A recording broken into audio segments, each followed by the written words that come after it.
Assalamualaikum warahmatullahi wabarakatuh. Hari ini saya nak buat ulasan perlawanan di antara Malaysia menentang Singapura, yang mana Singapura menang 2-1 hasil jaringan dari Ihsan Fandi dan gol Malaysia dijaringkan oleh Liridon Krasniki.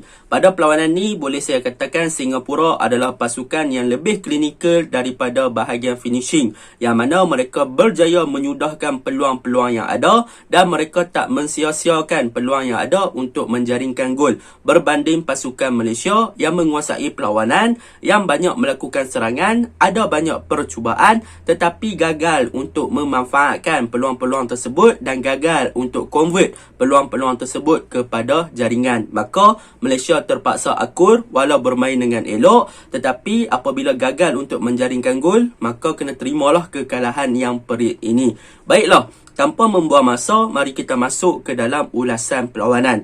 Saya akan mulakan dengan kelemahan pasukan Malaysia. Yang pertama, kelemahan pasukan Malaysia adalah di defense department, yang mana kita boleh lihat Malaysia bermain dengan defensive line yang agak tinggi pada perlawanan semalam dan senang kena counter attack oleh pasukan Singapura disebabkan permainan Malaysia yang bermain dengan agak tinggi di bahagian pertahanan. Bagaimana Singapura melakukan counter attack tersebut? Kita boleh tengok pada first half, Singapura banyak melakukan counter attack dengan bermain secara long ball, iaitu meletakkan bola di belakang Aidil dan juga Syarul untuk mencari Ihsan Fandi yang bermain selaku target man mereka. Namun demikian, beberapa kali gerakan tersebut berjaya dilakukan ataupun berjaya dihantar oleh pemain Singapura. Nasib menyebelahi pihak Malaysia. Sebab apa? Sebab Farizal berjaya membaca hantaran yang cuba dilakukan oleh pemain-pemain Singapura yang meletakkan bola di belakang Aidil dan juga Syarul. Yang mana Farizal dengan beraninya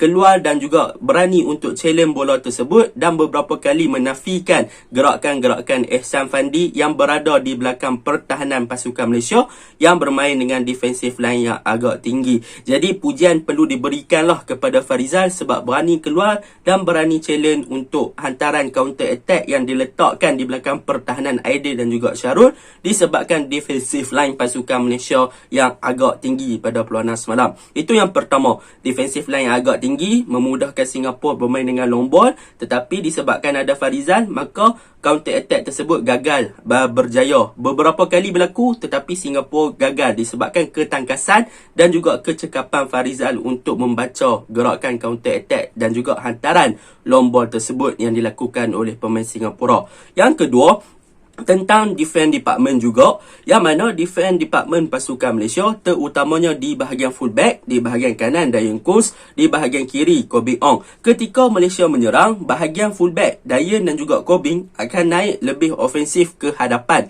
iaitu mereka akan bermain dengan agak tinggi untuk memberi supporting play kepada bahagian serangan. Akan tetapi yang menjadi masalahnya, apabila serangan pasukan Malaysia berjaya dipatahkan, maka Singapura akan menggunakan kaedah yang sama, iaitu counter attack dan juga direct football. Dan benda tersebut telah menjadi kelebihan kepada Singapura disebabkan pasukan Malaysia punya fullback, iaitu Dayan dan juga Kobing, bermain dengan agak tinggi. Yang mana boleh saya bagi contoh untuk 2 gol yang dijaringkan oleh Ihsan Fandi adalah disebabkan Dayan terlalu tinggi ke atas dan Singapura melakukan counter attack disebabkan kelompongan dan juga kekosongan yang ditinggalkan oleh Dayan Kus. Maka senanglah untuk pemain Singapura exploit kawasan yang kosong tersebut, dan ditambah pula dengan Dayan Kus yang lambat untuk melakukan track back ataupun cover dia punya space ataupun position balik ketika Malaysia diserang. Jadi disebabkan itulah pasukan Malaysia banyak kena counter di bahagian kanan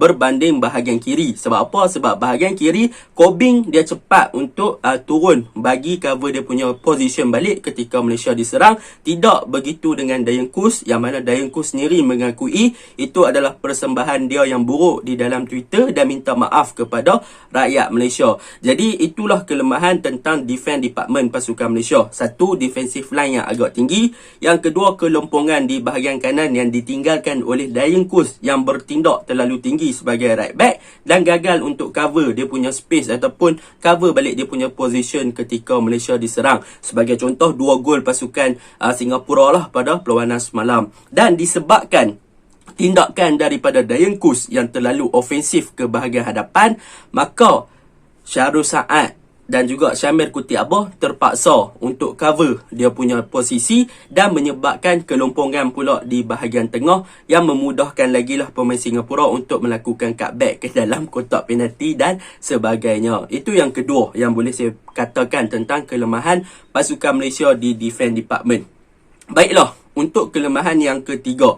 Kelemahan yang ketiga adalah tentang midfield. Yang mana pada perlawanan semalam sebenarnya tidak menjadi masalah untuk Kobing ataupun Dayang Kus bermain dengan tinggi ataupun lebih ofensif ke hadapan. Akan tetapi apa yang perlu kita faham adalah midfield pasukan Malaysia yang mana ketika first half Malaysia ada Kogi. Yang mana apabila ada Kogi adalah seorang pemain yang mempunyai work rate yang tinggi. Kadang-kadang Kogi akan turun untuk backup ataupun cover Dayang Kus punya posisi sekiranya Singapura melakukan counter attack. Tetapi yang menjadi masalah adalah di second half apabila kemasukan Liridon, yang mana kita tahu kemasukan Liridon adalah seorang player yang bermain sebagai anchorman yang boleh bergerak bebas ke hadapan yang lebih ofensif. Dia punya work rate adalah sangat-sangat rendah. Tetapi Malaysia telah menukarkan Kogi dengan Liridon di second half, maka di tempat di bahagian kanan tersebut memang tak ada orang nak cover dah tempat Dayang Kus. Sebab Kogi dah keluar, Liridon pula work rate rendah, maka disitulah kesilapan ataupun percaturan yang dilakukan oleh Kipanggun, yang mana sepatutnya kalau dah nampak Dayang Kus dah terlalu ofensif, mereka memerlukan seorang lagi midfield yang mempunyai work rate yang tinggi dan juga defensive minded sikit untuk memastikan yang tempat Dayang Kus tu sentiasa di cover. Sebab apa? Sebab kalau kita tengok dekat EPL, sekiranya contoh Liverpool, Arnold naik atas, Robertson naik atas, maka ada Henderson yang akan cover dia punya space ataupun ruang dan posisi sebagainya lah. Jadi boleh katakan disebabkan tiada midfield yang kompetitif ataupun tiada midfield yang boleh ataupun berfikiran bertahan, maka tak ada lah midfield yang seperti Kogi di first half, maka di second half Malaysia lagi senang kena counter oleh pemain-pemain Singapura. Itu yang kedua di bahagian midfield.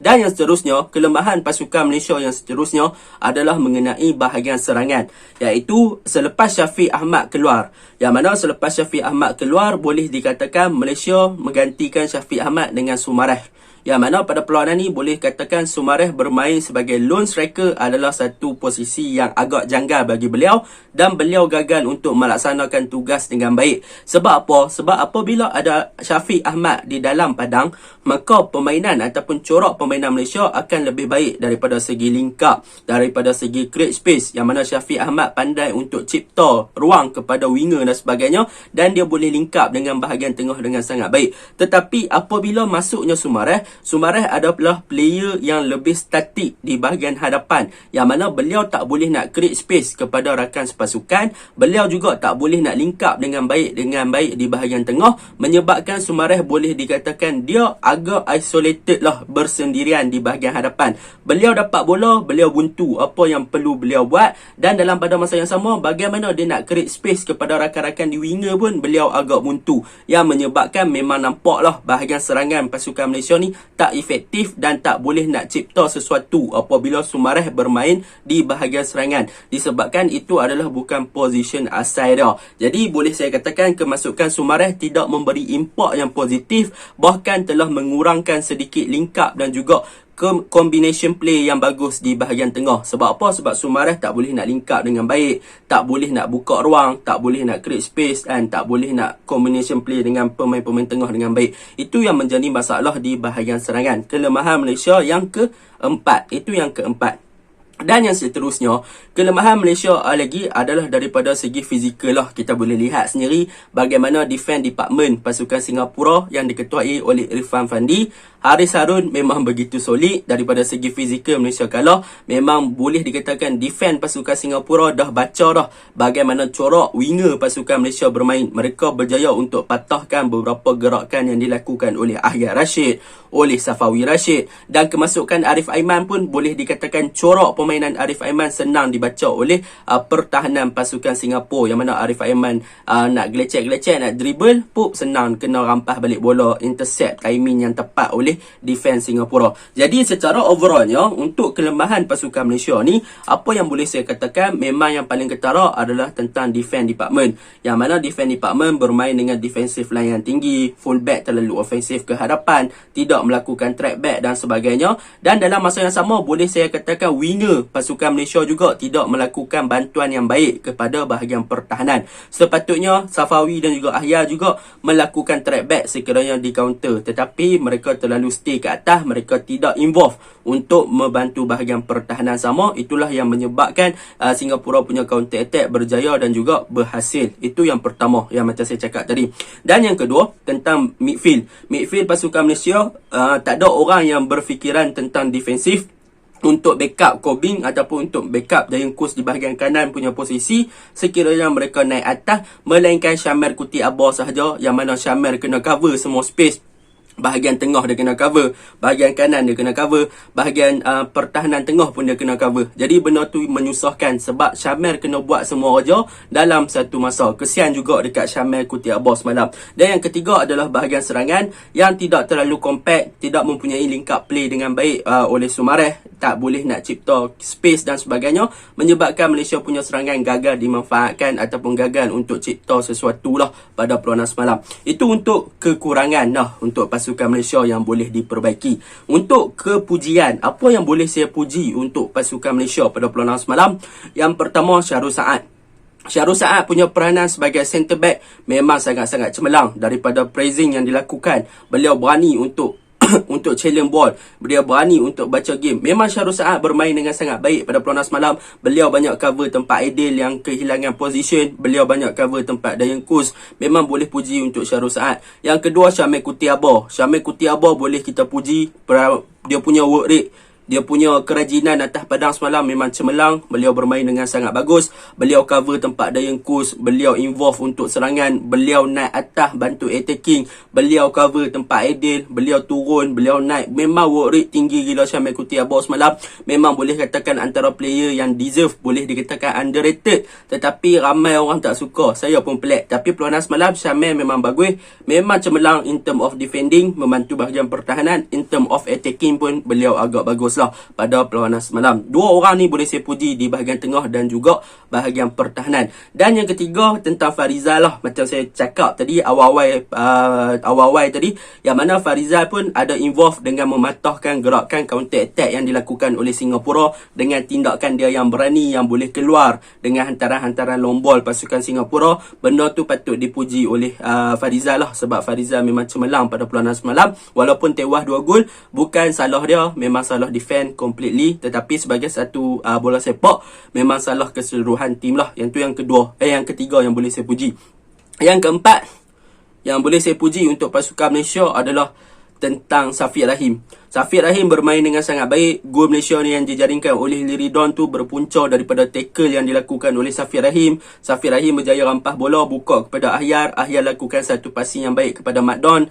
Mat Don dengan tenangnya menjaringkan gol. Jadi benda tu boleh saya puji lah untuk pasukan Malaysia. And benda tu memang boleh saya puji untuk pasukan Malaysia. Jadi secara overallnya, apa yang boleh saya simpulkan pada perlawanan ni, Malaysia ada banyak chances, Malaysia ada banyak peluang, tetapi gagal untuk manfaatkan. Dan turning point pasukan Malaysia adalah apabila Syafiq Ahmad dikeluarkan, digantikan dengan Sumareh. Kreativiti di bahagian tengah, link up play dah tak nampak. Dan turning point lagi adalah apabila Safawi gagal untuk menjaringkan sepakan penalti. Di situlah segala-gala yang bermula, corak permainan berubah, Dayang Kus mula lebih ofensif dan sebagainya. Itu yang menyebabkan Malaysia agak kalah. Jadi untuk Malaysia, mereka selepas ini perlu untuk stick kepada position yang telah ditetapkan oleh Ki Panggun. Janganlah duk acah ataupun buat jangan ikut emosi sangat, ikut sahaja arahan coach dan percaya kepada tactical coach. InsyaAllah kita akan layak ke Piala Asia nanti pada bulan 6, sekiranya lepasi kelayakan Piala Asia lah. Kita doakan yang baik-baik untuk skuad Malaysia. Baiklah, itu untuk Malaysia.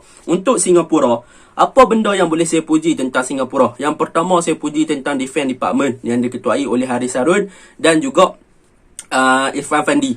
Mereka berdua ni sahaja dah begitu solid dah di bahagian pertahanan tengah. Mereka compact, mereka kompos, mereka punya fizikal memang bagus kan. Mereka berjaya baca game, mereka tutup ruang, mereka tutup semua space yang ada dalam padang tu untuk tidak bagi pasukan Malaysia penetrate. Mereka berani untuk challenge body. Mereka memang, orang kata apa, memang mantap lah defend department Singapura ni. Memang Haris Harun, Irfan Fandi memang marvelous pada perlawanan semalam. Itu je saya boleh cakap. Begitu juga dengan fullback mereka di bahagian kiri dan bahagian kanan. Mereka tahu player Malaysia ada winger yang laju. Mereka tak takut. Mereka masuk je, mereka parak je kan. Tak kisah dapat fall ke tak fall ke, mereka parak je sebab mereka tak mau bagi Malaysia exploit mereka punya kawasan penalty box. Itu adalah defense department yang sangat solid, boleh saya katakan. Yang kedua, apa yang boleh saya puji tentang Singapura adalah tentang Ihsan Fandi. Ihsan Fandi adalah striker terbaik di Asia Tenggara buat masa sekarang. Boleh saya katakan begitu. Ihsan adalah striker terbaik di Asia Tenggara buat masa sekarang. Tak ada striker yang lebih baik daripada dia. Daripada segi positioning, dia bagus. Daripada segi insting, bagaimana nak menjaringkan gol, dia bagus. Daripada segi dribbling, dia bagus. Ball control bagus. Boleh lepasi 4 player Malaysia untuk menjaringkan gol yang kedua. Apa lagi yang nak dekat Ihsan Fandi ni? Semuanya super. Memang boleh puji kepada Ihsan Fandi. Yang ketiga, taktikal Singapura memang nampak solid. Mereka berjaya baca corak permainan Malaysia. Mereka nampak Malaysia punya kelemahan. Mereka manfaatkan peluang tersebut untuk counter attack. Mereka bermain dengan direct football. Tak payah main susah-susah. Simple football. Hantar bola pergi depan. Ihsan dapat, score. Macam tu je. Tak payah susah-susah nak dribble teruk-teruk, tak payah kan. Boleh macam tu saja sebab Malaysia punya kesilapan dan mereka punya peluang hanya ada 3 shot on target. Daripada 3 tu mereka berjaya jaringkan 2 gol. Berbanding Malaysia ada 5 shot on target, hanya berjaya jaringkan 1 gol. Jadi mereka punya bahagian finishing lebih klinikal lah. Jadi boleh saya katakan memang Singapura in term of defending, disiplin, counter attack, finishing, klinikal dan sebagainya, Singapura is the better team pada perlawanan semalam dan memang deserve untuk menang. Walaupun Malaysia ada banyak percubaan, tetapi hanya 5 shoot on target sahaja. Jadi itu sahaja ulasan saya. Assalamualaikum warahmatullahi wabarakatuh.